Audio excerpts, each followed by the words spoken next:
Miss Pesimis, karya Alia Zalea. Prolog. Aku berlari secepat mungkin mengejar pintu lift yang terbuka. Aku sadar sepatuku yang berhak 5 cm itu menghalangiku berlari. Tanpa pikir panjang, kulepaskan sepatu itu dan berlari di atas lantai marmer hitam tanpa alas kaki sambil berusaha menjaga keseimbangan agar tidak terpeleset. Hup! Aku menarik napas panjang ketika pintu lift tertutup denganku di dalamnya. Aku akan menekan tombol lantai 12, tapi ternyata tombol itu sudah menyala. Menandakan bahwa satu-satunya orang yang berada di dalam lift bersamaku juga menuju lantai yang sama. Dengan terburu-buru, aku membersihkan kedua telapak kakiku yang tertutup stoking berwarna kulit dengan telapak tangan. Setelah yakin tidak ada pasir yang menempel, ku kenakan sepatuku kembali. Tanpa menghiraukan teman selifku, aku menghadap salah satu cermin yang mengelilingi 3 sisi lift tersebut dan menyampurkan lip gloss pink di bibirku. Kupastikan warna bibirku sudah rata sebelum mengalihkan perhatian pada rambutku yang hari itu dikuncir kuda. Untung saja, karet yang kugunakan cukup kuat untuk menahan rambutku yang sepunggung, sehingga aku tidak perlu mengaturnya kembali. Selanjutnya, ku keluarkan selembar tisu basah dan mengusapkannya pada kedua telapak tanganku sebelum melempar tisu bekas pakai itu kembali ke dalam tas. Langkah terakhir adalah menyemprotkan sedikit parfum pada pergelangan tanganku bagian dalam dan mengusapnya ke leher. Puas dengan penampilanku, aku lalu berdiri tegak dan menunggu hingga pintu lift terbuka. Saat itu aku baru sadar bahwa satu-satunya orang yang berada di dalam lift bersamaku adalah laki-laki. Seharusnya aku tidak kaget, karena sewaktu memasuki lift, aku bisa mencium aroma Hugo Boss.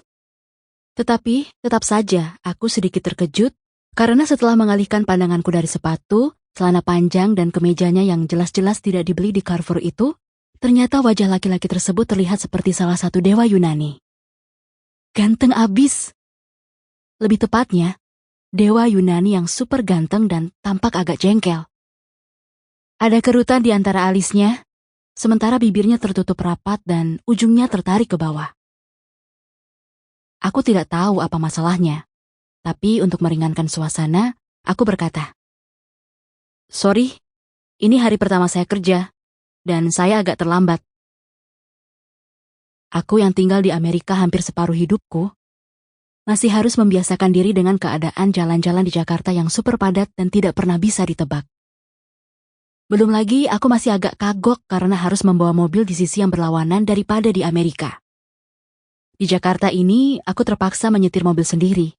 Padahal aku lebih terbiasa naik metro, yaitu sistem kereta api bawah tanah di Washington DC, tempatku bermukim semenjak aku SMA. Laki-laki itu tidak bereaksi. Dia justru memandangiku sambil mengangkat salah satu alis sebelum kemudian mengalihkan perhatiannya pada pintu lift. Aku hanya menarik napas melihat tingkah lakunya. Setidak-tidaknya, aku tidak perlu bertemu dengannya lagi setelah aku keluar dari lift ini, ucapku dalam hati. 1. Bikin malu. Berapa kali sebetulnya orang bisa bikin malu diri sendiri dalam satu hari? Selama ini aku menyangka bahwa 1 kali sudah cukup. 2 kali kalau memang lagi sial. Tapi hari ini aku memecahkan rekor dengan melakukannya 3 kali.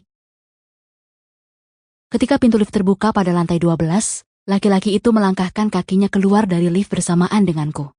Aku mencoba melewatinya dan berjalan secepat mungkin menuju pintu masuk Good Life yang terbuat dari kaca dengan logo Good Life berwarna putih. Jam di tanganku menunjukkan pukul 9:55. Aku diminta duduk di lobi bersama-sama dengan beberapa eksekutif muda lainnya yang sedang menunggu. Aku menemukan tempat duduk di sebelah seorang wanita yang sedang membaca majalah Times dengan sampul Donald Trump. Ketika dia mengangkat wajah, aku memberinya senyuman, namun dia tidak membalas senyum itu. Bitch! Apa ibunya tidak pernah mengajarinya untuk membalas senyuman yang diberikan dengan tulus? Omelku dalam hati. Tak lama setelah itu, aku melihat laki-laki di lift itu memasuki pintu kaca yang tadi kulewati dan berbicara dengan resepsionis yang kemudian juga memintanya untuk menunggu di lobi. Ya ampun, aku yakin sebentar lagi wajahku memerah karena detak jantungku tiba-tiba melonjak. Aku mencoba sebisa mungkin untuk tidak menatap ke arah laki. Sample complete. Ready to continue?